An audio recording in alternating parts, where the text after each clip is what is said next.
Welcome back to GS वरदान। भारत का भूगोल वन लाइनर सीरीज के अंतर्गत यह हमारा चौथा पार्ट है। आज हम डिस्कस करेंगे अपवाह तंत्र के बारे में, ड्रेनेज सिस्टम। इसके अंतर्गत सारे नदी तंत्र के बारे में हम वर्णन करते हैं। पहला है गंगा नदी तंत्र। गंगा नदी तंत्र के अंतर्गत पहला जो है गंगा नदी उदाहरण है। तो गंगा नदी उदाहरण है पूर्ववर्ती अपवाह का। पूर्ववर्ती अपवाह मतलब हो गया कि यह जो है पश्चिम से पूरब की तरफ बहने वाली नदी है। बांग्लादेश में गंगा नदी को किस नाम से पुकारा जाता है? बहुत इंपॉर्टेंट क्वेश्चन है, बार बार एग्जाम में पूछा जाता है। तो बांग्लादेश में गंगा नदी को किस नाम से पुकारा जाता है? तो उसे पद्मा नाम से पुकारा जाता है, पद्मा नाम से। ओके। बांग्लादेश में सुंदरवन डेल्टा का निर्माण करने वाली नदी है तो गंगा और ब्रह्मपुत्र नदी है। गंगा और ब्रह्मपुत्र नदी जो है सुंदरवन डेल्टा का निर्माण करती है। गंगा बहुत ही प्रदूषित नदी है, कथन ये दिया है। एसर्शन और रीजन से संबंधित क्वेश्चन आते हैं कभी कभी। तो दिया है एसर्शन यानी कि कथन जो है गंगा बहुत ही प्रदूषित नदी है। इसका रीजन कारण दिया है, जो नदी जितनी पवित्र होती है वह उतनी ही अधिक प्रदूषित होती है। ये तो बिल्कुल गलत हो रहा है। यहाँ देखिए कथन कारण में कथन के बाद हम क्यों की लगा दे। जैसे गंगा बहुत ही प्रदूषित नदी है क्योंकि जो नदी जितनी पवित्र होती है वह उतनी ही अधिक प्रदूषित होती है। ये तो कोई रीजन है नहीं, ठीक है। तो ये आपका गलत हो जाएगा। प्रदूषण से पवित्र का कोई मतलब है नहीं, ठीक है। पवित्रता एक अपनी आस्था का विषय है। तो ये आपका रीजन जो है कारण गलत हो जाएगा। ओके। गंगा की जलोढ़ मृदा की गहराई भूमि सतह के नीचे लगभग है। तो जो जलोढ़ मृदा की गहराई है लगभग 6000 मीटर तक होती है। इसके बाद देखिए पूछा गया सत्य कथन है, देवप्रयाग अलकनंदा एवं भागीरथी नदी के संगम पर स्थित है। देवप्रयाग अलकनंदा एवं भागीरथी नदी के संगम पर स्थित है। रुद्रप्रयाग अलकनंदा एवं मंदाकिनी नदी के संगम पर स्थित है। ओके। और अलकनंदा नदी बद्रीनाथ में बहती है। तो ये तीनों कथन आपके सत्य हैं। देवप्रयाग अलकनंदा एवं भागीरथी नदी के संगम पर स्थित है, ठीक है। ये भी आपका सही है। तो तीनों आपके ऑप्शन सही हैं इसमें से। इसके बाद इन्हें सुमेलित करना है। सुमेलित करने के लिए देखिए रुद्रप्रयाग, नंदप्रयाग, कर्णप्रयाग और देवप्रयाग, ठीक है। ये जो है उत्तराखंड में स्थित है। तो पूछा जा रहा है रुद्रप्रयाग जो है की स्थिति कहाँ पे है? रुद्रप्रयाग की स्थिति कहाँ पे है? तो अलकनंदा और मंदाकिनी नदी जहाँ पर मिलती हैं, अलकनंदा और मंदाकिनी नदी जहाँ पर मिलती हैं उसी स्थान को रुद्रप्रयाग कहा गया है। अलकनंदा और मंदाकिनी नदी जहाँ पर मिलती हैं नंदप्रयाग। अलकनंदा और मंदाकिनी जहाँ मिलती हैं, ये मंदाकिनी नहीं है, ये है नंदाकिनी। इसमें गलत दे दिया गया है। पहला तो मंदाकिनी सही है, ये जो है नंदाकिनी है।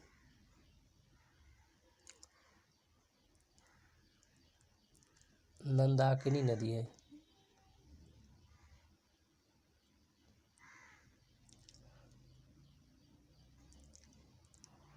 नंदाकिनी है, ठीक है जी।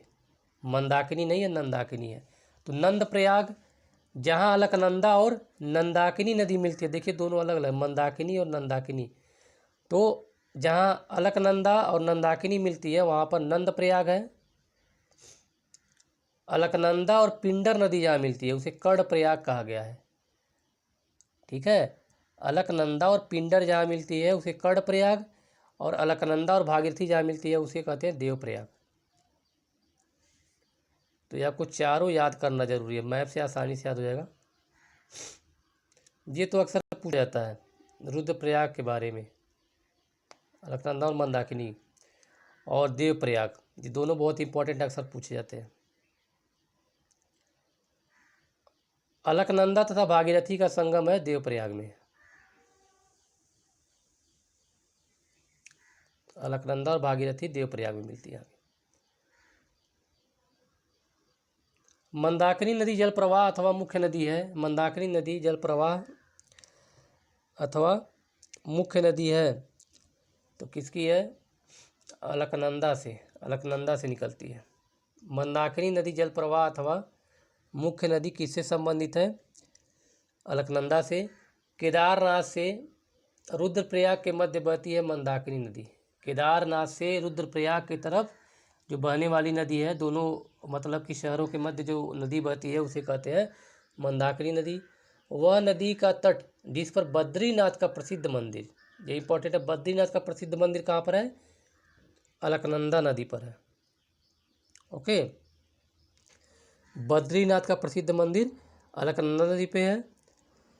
भारत की सबसे बड़ी वाह नदी मतलब क्या हुआ कि इसकी लंबाई जो है सबसे ज़्यादा है। वाह नदी भारत की तो गंगा हो जाएगी। भारत नदी निकलती है गोमुख से।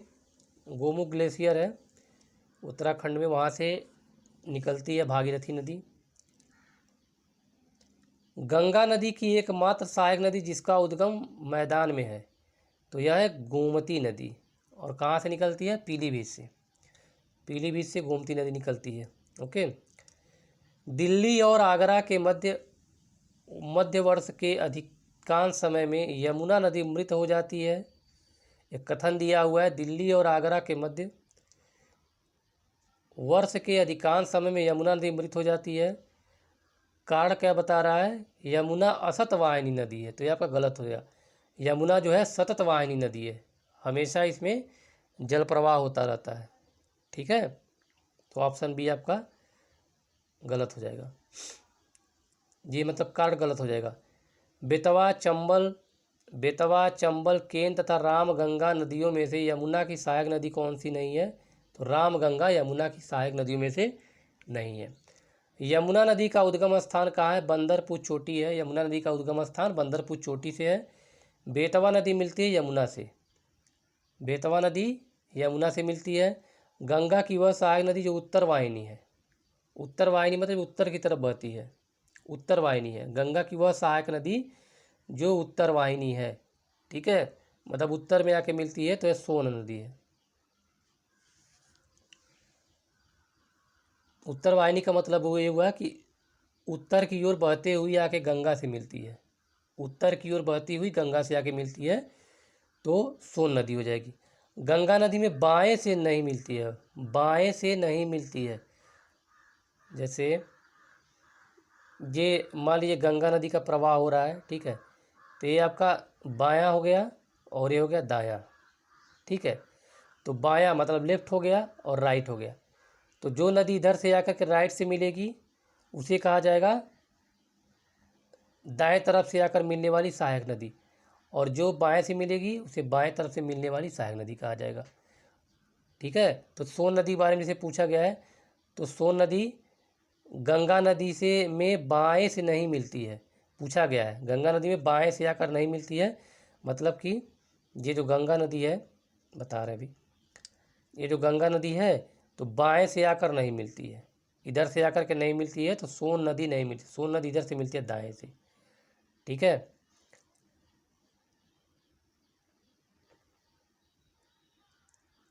तो गंगा की वह सहायक नदी जो उत्तर वाहिनी है, तो उत्तर वाहिनी, तो देखिए एक ही से दो क्वेश्चन हो गया। उत्तर वाहिनी है, उत्तर वाहिनी मतलब है कि उत्तर की तरफ बह करके आकर के गंगा से मिलती है, तो मतलब दाएं तरफ से आके मिलती है गंगा की। और देखिए दूसरा प्रश्न पूछा बाएं से नहीं मिलती है, तो बाएं से नहीं मिलती है तो यही सोन नदी नहीं मिलती है। यमुना और सोन के मध्य जल द्विभाजक का कार्य करने वाली कौन सी नदी है, कौन सी श्रेणी है? कैमूर श्रेणी। मतलब यमुना और सोन के मध्य जो जल द्विभाजक का कार्य करती है कैमूर श्रेणी है।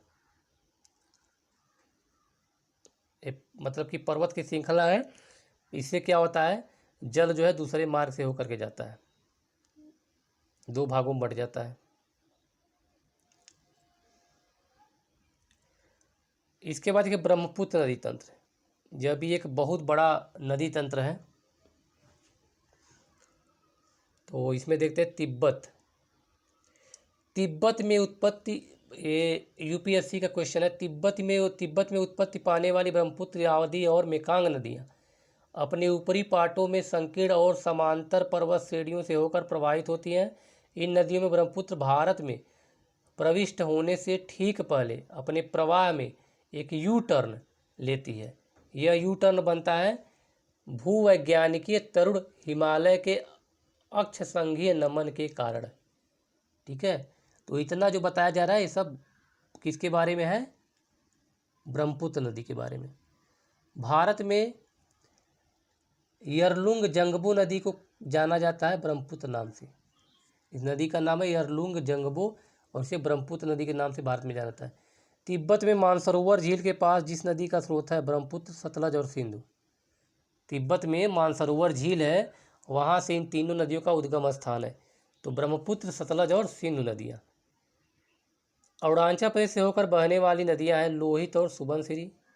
अरुणाचल प्रदेश से होकर बहने वाली लोहित और सुबनसिरी नदियाँ हैं, एग्जाम में पूछा जाता है अक्सर। ठीक है, मानस नदी किसकी सहायक नदी है? तो ये ब्रह्मपुत्र की सहायक नदी है। मानस नदी ब्रह्मपुत्र की सहायक नदी है। ब्रह्मपुत्र नदी तिब्बत में जानी जाती है। तो ये तो बहुत ही मतलब इम्पोर्टेंट क्वेश्चन है, अक्सर पूछा जाता है। सांगपो, इसको याद कर लीजिए, वेरी इंपॉर्टेंट क्वेश्चन है। सांगपो नाम से इसको तिब्बत में जाना जाता है। ब्रह्मपुत्र नदी का बहाव क्षेत्र है, मतलब कहाँ कहाँ से होकर के ब्रह्मपुत्र नदी गुजरती है? तो तिब्बत से तो मानसरोवर झील से निकलती ही है, इसके बाद बांग्लादेश में और भारत में। तो तिब्बत से जब आती है तो सीधे पूरब की तरफ जाती है और अरुणाचल प्रदेश में प्रवेश करती हुई बांग्लादेश आती है। ठीक है, ब्रह्मपुत्र की सहायक नदी है या नदियां हैं कौन कौन सी? दिबांग, कमेंग और लोहित। ये देखिए बहुत इंपॉर्टेंट है, पूछा जाता है। लोहित नदी और दिबांग नदी के बारे में अक्सर पूछा था किसकी सहायक नदियाँ हैं। तो ये तीन नदियाँ दिबांग, कमेंग और लोहित ब्रह्मपुत्र की सहायक नदियाँ हैं। वह नदियाँ जिनका स्रोत बिंदु लगभग एक ही है। तो ब्रह्मपुत्र और सिंधु का जो स्रोत है एक ही है। तो बताया था ब्रह्मपुत्र, सतलज और सिंधु। ब्रह्मपुत्र, सतलज और सिंधु, ये तीनों नदियाँ जो हैं यहाँ दिखे दिया हुआ है एक ही है। ठीक है, मानसरोवर झील से निकलती है। दक्षिण भारत की नदियाँ देख लेते हैं। पश्चिम घाट की नदियाँ डेल्टा का निर्माण नहीं करती हैं क्योंकि वे छोटे मार्ग से तीव्र गति से कड़ी कठोर चट्टानों के ऊपर से प्रवाहित होती हैं। ठीक है, तो चट्टानों से जब प्रभावित होती हैं तो इसीलिए डेल्टा का निर्माण नहीं कर पाती हैं। तो इसलिए आपका कथन और कारण दोनों से जगह, और कारण जो है उसकी व्याख्या भी कर रहा है।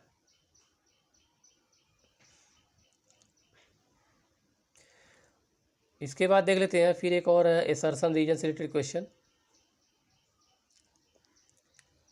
प्रायद्वीपीय भारत की सभी प्रमुख नदियां बंगाल की खाड़ी में गिरती हैं, परंतु नर्मदा तथा ताप्ती नदियां अरब सागर में गिरती हैं। प्रायद्वीपीय भारत की सभी प्रमुख नदियां बंगाल की खाड़ी में गिरती हैं, परंतु नर्मदा तथा ताप्ती नदियां अरब सागर में गिरती हैं, क्योंकि नर्मदा और ताप्ती नदियां विभ्रंश घाटी से होकर के बहती हैं। ठीक है, तो ये भी सही है और इसका व्याख्या भी सही है। नर्मदा और ताप्ती नदियाँ जो भ्रंश घाटी मतलब रिफ्ट वैली से होकर के बहती हैं। ठीक है, नर्मदा नदी पश्चिम की ओर बहती है, जबकि अधिकांश अन्य प्रायद्वीपीय बड़ी नदियाँ पूर्व की ओर बहती हैं। तो पूछा जा रहा है कि क्या इसका रीजन क्या है? क्योंकि यह एक रेखीय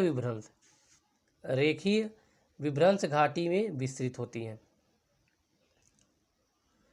नर्मदा घाटी जिन पर्वत श्रृंखलाओं के बीच स्थित है वह है तो विंध्य और सतपुड़ा। ये भी आपका इंपॉर्टेंट क्वेश्चन है, पूछा था। नर्मदा नदी जो है विंध्य और सतपुड़ा श्रेणी के बीच में है, से होकर के बहती है। ठीक है, तो नर्मदा घाटी कहाँ पर स्थित है? तो वही बीच में है। नर्मदा अपने मुहाने पर डेल्टा का निर्माण करती है क्योंकि वह एक भ्रंश घाटी में बहती है। ठीक है, तो ये गलत हो जाएगा, डेल्टा का निर्माण नहीं करती है। डेल्टा का निर्माण करती है और वह एक भ्रंश घाटी में होकर के बहती है।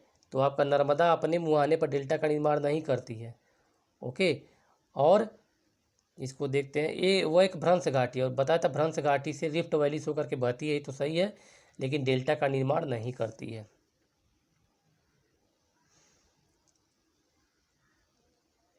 भारत की पश्चिम की ओर बहने वाली नदियां जो डेल्टा का निर्माण नहीं करती हैं, तो पश्चिम की ओर बहने वाली सबसे मुख्य नदी तो यही दो है, नर्मदा और ताप्ती और पेरियार। पेरियार कहाँ की नदी है? केरल की नदी है पेरियार। नर्मदा, ताप्ती और पेरियार जो है पश्चिम की ओर बहने वाली नदी डेल्टा का निर्माण नहीं करती हैं। पश्चिम की ओर बहने वाली मतलब क्या हुआ? ये अरब सागर में जाकर गिरती हैं। कृष्णा, गोदावरी, ताप्ती एवं कावेरी नदियों में से वह नदी जो भ्रंश घाटी से होकर के गुजरती है, तो यही ताप्ती हो जाएगी। ठीक है, तापी या ताप्ती। राजनंदगांव, रायपुर, बस्तर एवं कोरबा जनपदों में से नर्मदा बेसिन का भाग कौन सा है? तो राजनंदगांव जो है नर्मदा बेसिन का भाग है। अमरकंटक से उद्गम होता है नर्मदा नदी, भी इम्पोर्टेंट है। अमरकंटक, अमरकंटक से नर्मदा नदी का उद्गम होता है। नर्मदा घाटी उदाहरण है, भ्रंश घाटी क्या है? देखिए बार बार क्वेश्चन रिपीट हो रहा है। रिफ्ट वैली का एग्जाम्पल है। रिफ्ट वैली या भ्रंश घाटी से होकर बहने वाली नदी है तो नर्मदा है। पश्चिम वाहिनी नदियों में से, पश्चिम वाहिनी नदियों में दो पर्वत श्रेणियों के बीच बहने वाली नदी बताया था भी, ये भी नर्मदा है। तवा सहायक नदी है, तवा, नर्मदा की सहायक नदी तवा है। गोदावरी, ताप्ती, कृष्णा एवं महानदी में से अरब सागर में गिरने वाली कौन सी नदी है? तो बताया था कि ताप्ती नदी है, ये अरब सागर में गिरती है। वह नदी जो 3 बार 2 धाराओं में विभक्त हो जाती है और कुछ मील आगे जाकर पुनः मिल जाती है। ठीक है, 3 बार 2 अलग अलग धाराओं में विभक्त हो जाती है, फिर आगे जाकर के मिल जाती है। इस प्रकार श्रीरंगपट्टनम, शिव समुद्रम और श्रीरंगम के द्वीपों का निर्माण करती है। बहुत इंपॉर्टेंट है। ठीक है, तो कावेरी नदी है। कावेरी नदी का उद्गम स्थान है ब्रह्मागिरी पहाड़ी या ब्रह्मगिरी पहाड़ी है।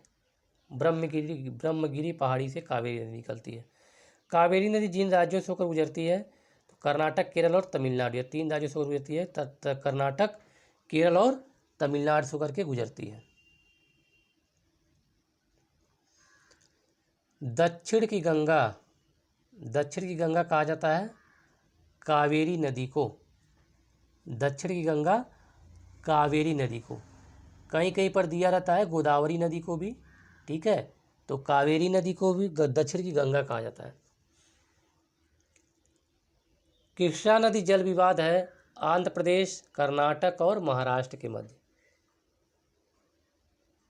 कृष्णा नदी मुख्य रूप से कहाँ की नदी है? तो ये आंध्र प्रदेश, कर्नाटक और महाराष्ट्र के बीच विवादित नदी है। पानी के बंटवारे को लेकर के यहाँ पर क्या होता है? संघर्ष चलता रहता है। वह नदी जिनको जोड़ने का कार्य किया गया, तो गोदावरी और कृष्णा नदी को जोड़ा जा रहा है। गोदावरी, कावेरी, ताप्ती एवं महानदी में से वह नदी जो एस्चुअरी बनाती है, एस्चुअरी बनाती है कौन? ताप्ती नदी एस्चुअरी बनाती है। ठीक है, जो डेल्टा नहीं बनाएंगी वो एस्चुअरी बनाएंगी।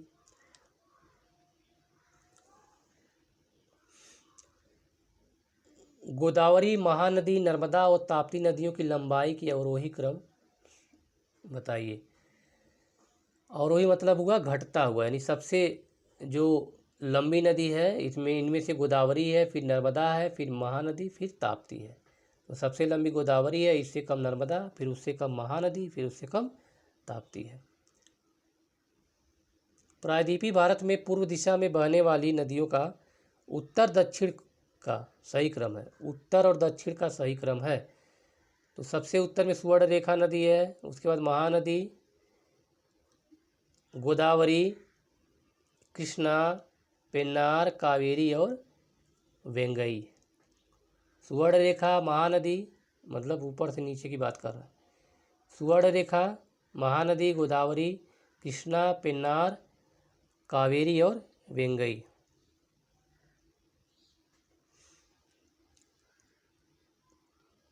इसके बाद दक्षिण भारत की नदियों का प्रमुख अपवाह तंत्र है। दक्षिण भारत की नदियों का प्रमुख अपवाह तंत्र कैसा है? तो वृक्षनुमा है, डेंड्रिटिक है, ठीक है। प्रमुख अपवाद वृक्षनुमा है। सोन, नर्मदा तथा महानदी निकलती है अमरकंटक से। सोन नदी, महानदी तथा अमरकंटक, सोन नदी, महानदी तथा नर्मदा नदी जो है अमरकंटक पहाड़ी से निकलती है। वह नदी जो एस्चुअरी नहीं बनाती है, महानदी एस्चुअरी नहीं बनाती है, ठीक है। महानदी डेल्टा बनाती है। उड़ीसा में अपना डेल्टा बनाती है महानदी। इसका मतलब ये हुआ कि महानदी कहाँ पर गिरती है, बंगाल की खाड़ी में जाकर के, पश्चिम से पूरब की ओर बहने वाली नदी है, ठीक है। वह नदियाँ जिनके घाटों में जल का अभाव है, जल का अभाव किस में है, साबरमती और ताप्ती के घाटों में जल का अभाव रहता है।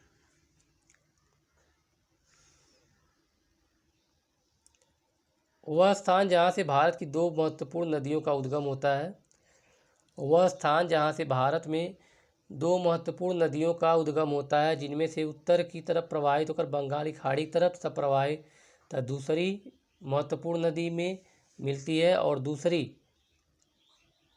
अरब सागर की ओर प्रवाहित होती है, तो अमरकंटक। केरल में पूर्व की ओर प्रवाहित होने वाली नदियां हैं, केरल में पूर्व की तरफ प्रवाहित होने वाली नदियां हैं, पाम्बार है, भवानी है और कबानी। भवानी, कबानी और पाम्बार, ये तीन नदियां जो हैं केरल में पूर्व की ओर प्रवाहित होती हैं। मध्य प्रदेश में पूर्व से पश्चिम की ओर प्रवाहित होने वाली नदियां नर्मदा, ताप्ती और माही, नर्मदा, ताप्ती और माही होती हैं। नर्मदा, महानदी, गोदावरी के कृष्णा नदियों में से सर्वाधिक बड़ा जल संग्रहण क्षेत्र है, तो सबसे अधिक जल संग्रहण क्षेत्र नर्मदा गोदावरी नदी का है, जल संग्रहण। और गोदावरी नदी लंबी नदी भी है और जल संग्रहण, जल भी इसमें सबसे अधिक मात्रा में रहता है।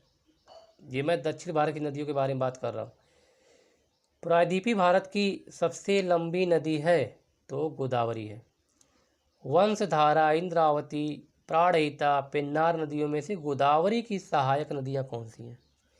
तो गोदावरी की सहायक नदियाँ जो है इंद्रावती और प्राणहिता। इंद्रावती और प्राणहिता जो है गोदावरी की सहायक नदियाँ हैं। अब देख लेते हैं अन्य नदियों के बारे में। अन्य नदियों के बारे में, हिमालय की सभी सीढ़ियों को काटने वाली कौन सी नदी है? हिमालय की सभी सीढ़ियों को कौन सी नदी काटती है? तो सतलज है।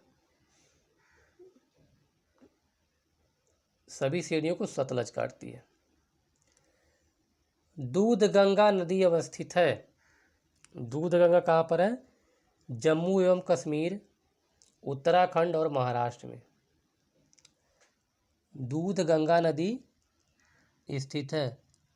जम्मू एवं कश्मीर, उत्तराखंड एवं महाराष्ट्र में स्थित है।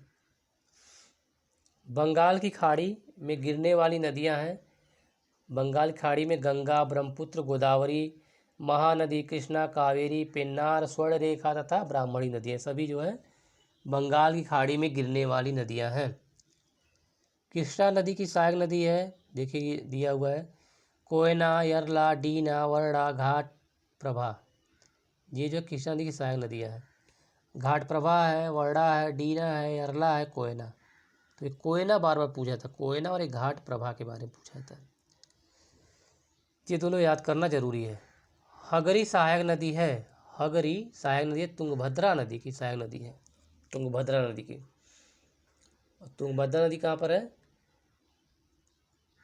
हरिहर और बुक्का के बारे में अगर पढ़ा होगा हिस्ट्री में, 1336 ईस्वी हरिहर और बुक्का के बारे में, तो वहाँ पर तुंगभद्रा नदी का जिक्र किया गया है। शहडोल जिले में अमरकंटक से सोन नदी का वास्तविक स्रोत है। शहडोल जिले से अमरकंटक से, अमरकंटक पहाड़ी से निकलती है शहडोल जिला, शहडोल जिला, ठीक है। उत्तर दक्षिण दिशा के आधार पर नदियों का सही अनुक्रम है किशनगंगा, गंगा, बेनगंगा, पेनगंगा। ये उत्तर से दक्षिण की ओर जो है क्रम है, किशनगंगा, गंगा, बेनगंगा और पेनगंगा। हिमाचल प्रदेश से होकर बहने वाली नदियां हैं। हिमाचल प्रदेश से होकर बहने वाली नदियां हैं व्यास, चेनाब, रावी, सतलज और यमुना।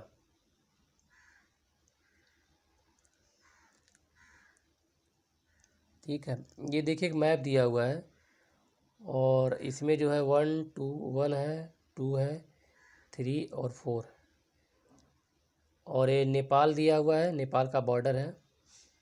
तो पूछा जा रहा है कि नदियों के बारे में पूछा जा रहा है। तो जो आपका ए है इसमें आपका गंडक हो जाएगा। ठीक है, तो एक में आपका एक गंडक नदी है, ये जो है यूपी के बिहार से होकर गुजरती है।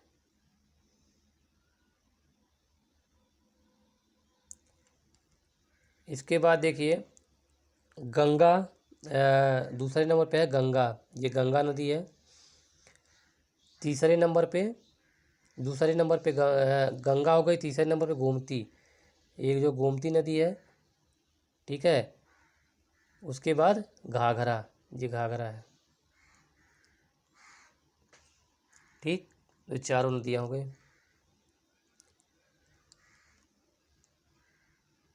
इस तरह मैपिंग वाले क्वेश्चन जो है यूपीएससी में, आईएएस के एग्जाम में पूछे जाते हैं।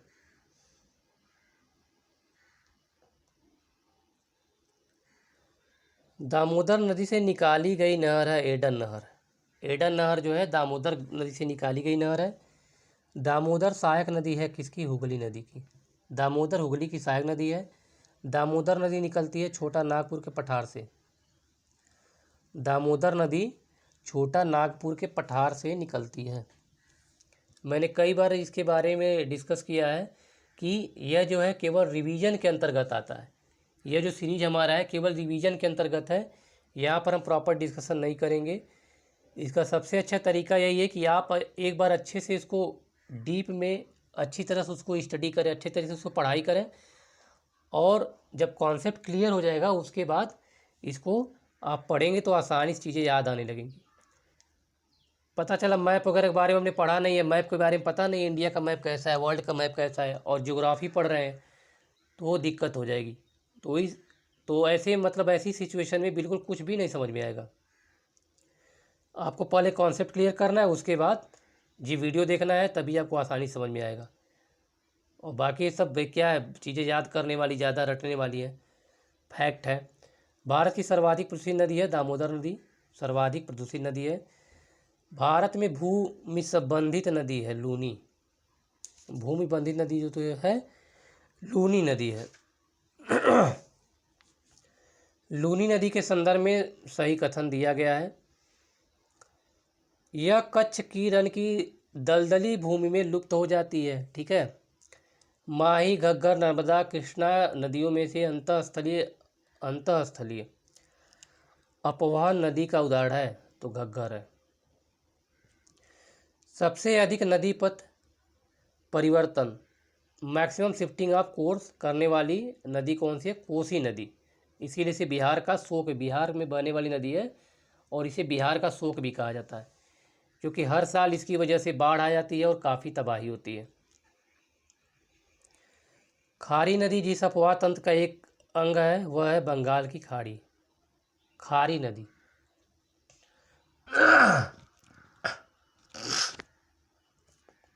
ठीक है, वह नदी जिसका स्रोत हिमनदों से है, हिमनदों से नहीं है, सॉरी, हिमनदों से, जिसका हिमनद मतलब होता है ग्लेशियर्स, नहीं है, कोसी नदी है।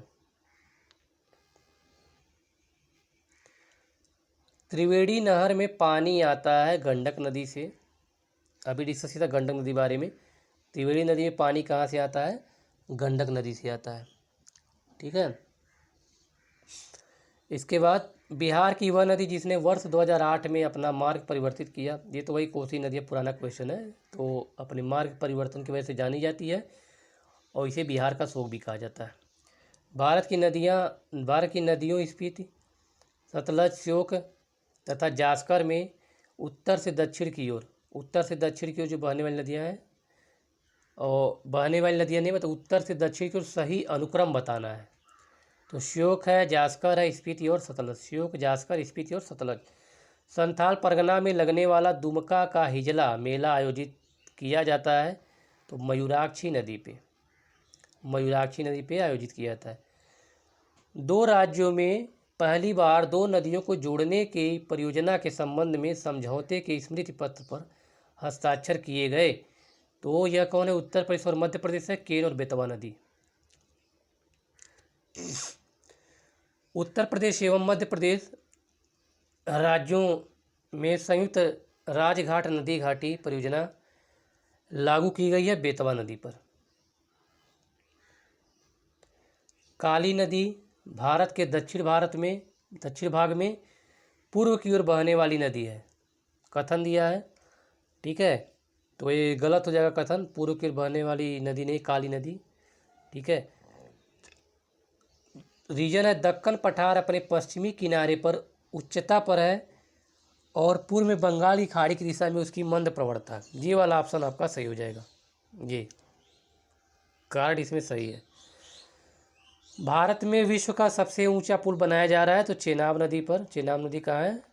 जम्मू एंड कश्मीर में है। महात्मा गांधी सेतु स्थित है, बहुत इंपॉर्टेंट क्वेश्चन है, बिहार में। बिहार पीसीएस के लिए इंपॉर्टेंट क्वेश्चन है। महात्मा गांधी सेतु कहाँ पर है? बिहार में स्थित है। वह नदी जिसका उद्गम स्थान भारत में नहीं है, तो सतलज नहीं है उद्गम स्थान, ठीक है, सतलज नहीं है। इसके बाद कपिली है जिसकी सहायक नदी है वह ब्रह्मा या ब्रह्मपुत्र, ठीक है। कपिली जो है ब्रह्मपुत्र की सहायक नदी है। कुछ लिस्ट दिए हुए मैच कराने के लिए। तो गोदावरी नदी है, गोदावरी नदी की जो है सहायक नदी मंजरा है। कृष्णा की तो भीमा है, ब्रह्मपुत्र की तीस्ता है, गोदावरी की इंद्रावती है, ठीक है, गोदावरी की इंद्रावती है।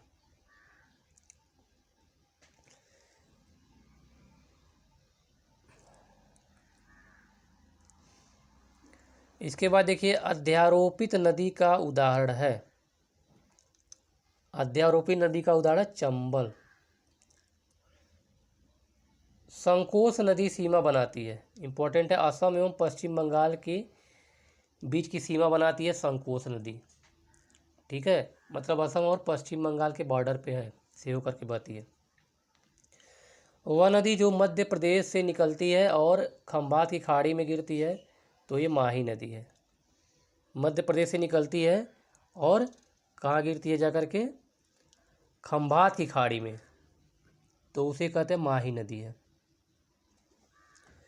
इसके बाद किशनगंगा सहायक नदी है किसकी? तो झेलम की सहायक नदी है। किशनगंगा जो है झेलम की सहायक नदी है। मुंबई की मीठी नदी जिस झील से निकलती है वह है बिहार झील। बिहार झील से मुंबई की मीठी नदी निकलती है, भी इंपॉर्टेंट क्वेश्चन है। और ये भी इंपॉर्टेंट, किशनगंगा एक सहायक नदी है, ठीक है। इसके अलावा कुछ और क्वेश्चन है, जैसे मोरीबंद डेल्टा, एक और क्वेश्चन पूछा जाता है।